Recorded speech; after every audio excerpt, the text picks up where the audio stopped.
Hello, কী অবস্থা সবার? তো আজকের ব্লগটা আমার একটা পছন্দের মানুষের সাথে, অনেক বেশি পছন্দের একটা মানুষের সাথে। তো আমরা অনেক দিন ধরেই চিন্তা করতেছি যে দুজন একটু ঘুরতে যাব বা একটু একসাথে সময় কাটাবো এই আর কি। তো এই যে আমার পছন্দের মানুষটা, ও অনেক কিউট। আচ্ছা, তারপরে আমরা চিন্তা করলাম যে ওরও কিছু কাজ আছে, আমারও কিছু কাজ আছে, তাইলে একটু কাজগুলোও করা হইলো আর একটু ঘোরাও হইলো। তো কাজগুলো কইরা আমরা গেলাম হ্যালো ফুচকাতে।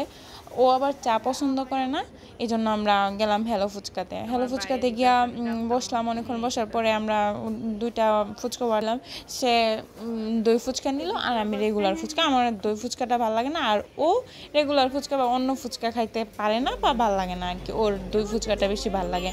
তো আমরা খাওয়া দাওয়া করলাম, তারপর ওর টেইলারের কাছে গেল। টেইলারের কাছে গিয়ে তো মেয়ের জামা হয় নাই, ওর তো মনটা খারাপ হয়ে গেলো। তারপর এখন এখানে আসছিলাম, এই তো। তারপর আবার তার সাথে আমি তাদের বাসায়ও গেলাম। বাসায় যাওয়ার উদ্দেশ্য একটু কাজ ছিল, ওর কাছ থেকে কয়েকটা জিনিস নেওয়ার ছিল। এই তো দুজন গেলাম, অনেক গল্প করলাম। ও একটা কিউট মেয়ে, অনেক ভালো, অনেক লক্ষ্মী একটা মেয়ে।